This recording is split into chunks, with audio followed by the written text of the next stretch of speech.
What better thing to do to start a Friday morning but the Latin Vulgate, right? Welcome to Patron Vulgate, the vulgar patrons.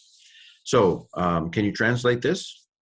Here it is. And called God the dry ground land, and the gatherings of waters he called seas. Maria seas. That's the neuter plural of mar, which means sea. And God saw that it was good. This one's it's an interesting construction. He saw that it would be good. I think just that it is good. If you want to see that in slow motion, here it goes. And called God. Latin doesn't have a word for the. Just have to put it in English where it fits. God called the dry ground.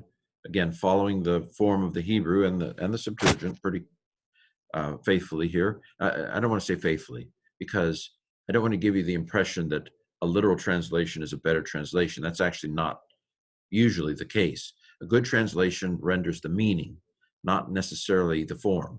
Although, I personally prefer to stick somewhat closely to the form. But anyway, getting off a little bit.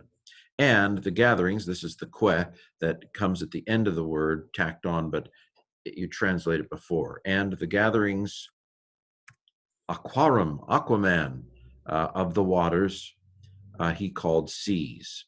The Vulgate, at least this version of the Vulgate, well, frankly, they were all capital letters, I think, in the original Vulgate. I think they were still just doing what are called uncials in manuscripts when Jerome in the 400s did the Vulgate.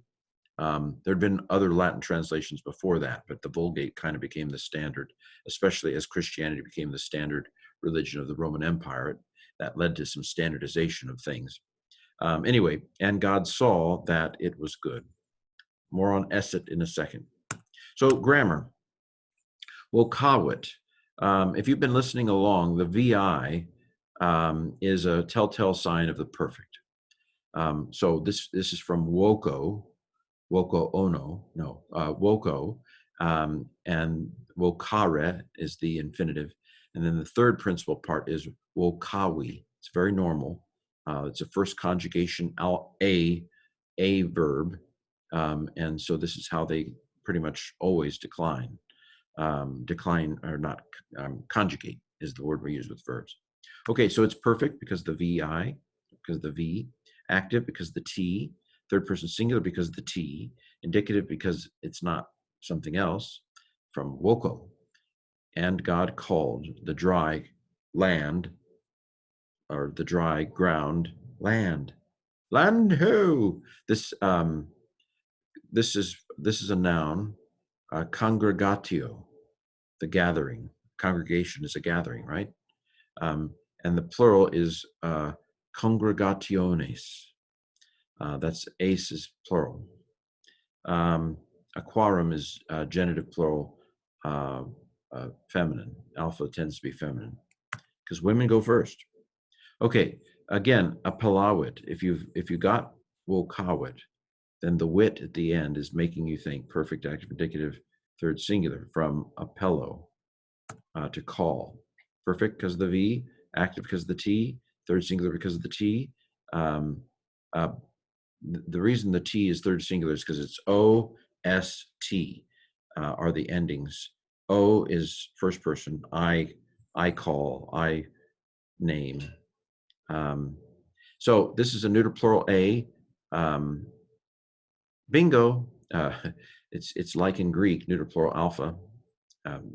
We're all one big happy Indo-European family, right? At one point, those who became the Greeks branched off from those who became the Romans. The part of the tribe went down into Greece and part of the tribe went over into Italy. And as time went by, the language continued to develop. But you do find a number of similarities. For example, alpha is a sign of feminine, usually in Greek as well. A is a sign of feminine Latin. Frankly, I think Latin is less complicated. It's interesting, actually. It seems to me, this is really weird, but the Indo-European languages tend to get less complicated over time. I mean, if you think of before the Romans and the Greeks split off, the Indo-European, you go way back, they had 8 cases. um, Latin has 6, and Greek has basically 5, and English doesn't have any. So things seem, it's really interesting how things were more complicated further back and simpler as time moved on. Well, okay, weed it. Weed it, weed it. This is a little bit, this is not a first conjugation. It's not an alpha one. This is an E conjugation. And actually a third conjugation verb. And they tend to be a little weaker. They don't hold up to a regular pattern as much. So this is from video, and it is third person singular active because of the T, but it's perfect because I've memorized it. So weenie, weedy, wiki, I came, I saw, I conquered. This is the weedy, and it's I saw, God saw. So it's perfect because I've memorized it. Active because of the T, third singular because of the T, indicative from video, I see. Okay, that brings us to, and then esset. So esset is, I'm sorry to say, subjunctive. So this is from sum, which is the to be verb, I am, sum. Cogito ergo sum, I think, therefore I am, sum, I am. So this is from sum.